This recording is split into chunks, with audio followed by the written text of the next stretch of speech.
What's up, everybody? It's Jairo Morales from the Grind Fitness Training Systems. And today we got a new topic. Today we're going to talk about why fighters must prioritize the posterior chain. That's the topic, but just in general, as a human, you got to prioritize the posterior chain.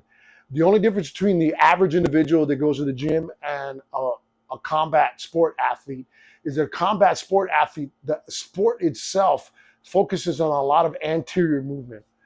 Anterior movement just basically means the front side of the body. So think of like grappling is rounded spine, striking is rounded spine. It's all protective measures so that you don't get hurt. So it's understandable. So it's even more important for you to work on the posterior chain or the back side of the body in order for you to be a better human and to create equilibrium within the body, which will in turn make you a higher output when it comes to combat sports. So what does anterior chain dominance look like? Overdeveloped quads, pecs, and hip flexors. What that basically means is your quads are too stronger than the backside of your body. Your pecs are stronger than the backside of your body. So you see it a little bit more with grapplers than you do with like wrestlers and than you do with strikers. A lot of grapplers, if you notice, are very rounded spine, almost like that, like the old man stance a little bit, where they have like weak glutes and they tuck the pelvis under a little bit because they're in a really, really, really massively flexed position. So that's like the exaggerated version of it.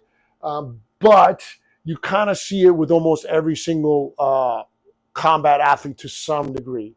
The only ones that I would say that don't really necessarily have that are a lot of the wrestlers, and that's because they do a lot of strength and conditioning when it comes to wrestling.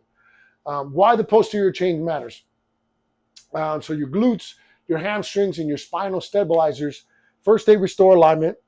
Again, it goes back to joint centration, which there's another video that we did. So the more aligned you are, the more power output you have, the more less likely you are to get hurt. So there's a lot of benefits to doing that kind of stuff. You're able to absorb force better, and you're able to generate power better. So think of it this way. This is what I tell my general fitness clients is this is general fitness, but it also applies to combat athletes. General fitness is you got to think of your core, which is your abs, which is a bunch of muscles, your rectus abdominis, your obliques, your internal, external obliques, your transverse abdominis, all the muscles in your lower back, which are QL, erector spinae, all those muscles is technically your core. The stronger those stabilizers are, the stronger your limbs will be.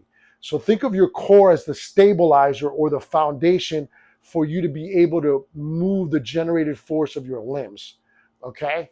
And then when it comes to your hips or your glutes and your hamstring, that's where all your power comes from.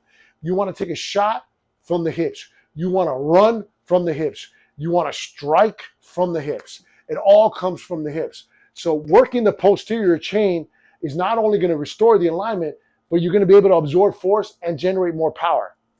And who's not going to want to do that?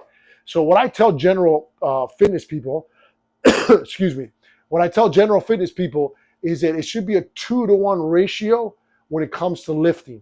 When you're doing exercises, you want to do 2 times the amount of volume of posterior chain than you want to do the anterior chain. And it applies a little bit more with combat athletes. I would still follow the same metrics of 2-to-1, but you could even probably raise it depending on how long it's been since you've been in the gym, a 3-to-1 ratio. But that's a pretty good rule of thumb, 2-to-1. Okay, so combat sport consequences. Excuse me.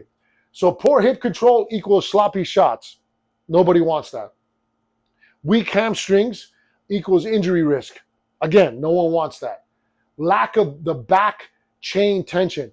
Back chain is everything from your calves, hamstrings, glutes, lower back, upper back. All of that combined works together. If you have a weakness across that chain, you're going to leak force in almost every exchange. And again, who's going to want that? So there's a lot of benefits of consistently doing a 2-to-1 ratio of posterior chain compared to anterior chain. So here I put a list of essential exercises you should be doing. Hip thrust. Yeah, you got to work on that Instagram booty. That's going to help with that. But that's also going to help generate power for striking, for grappling, for takedowns, everything. RDLs. Everybody knows what RDL is. Split squats, which is one-legged lunges. Chest supported rows. Heavy chest supported rows. Any type of row, to be honest with you. And this one is, most people don't do these. You'll see the knees over toes guys really heavy on this one as well, which are Nordic curls. So adding these exercises into your regimen are not just needed, but they're vital. You have to put them in. And then the last one is mobility is non-negotiable. So again, I don't know if you see, there's a constant theme with mobility. Recovery is really, really super important. And mobility is part of recovery. So stretching your hip flexors and stretching your thoracic spine mobility while activating the glutes needs to be done on a daily basis. So what I would do is, if you're a grappler, before your grappling session, stretch your hip flexors, stretch your thoracic spine, do a couple of body weight hip thrusts before you get going. If you're a striker, same thing.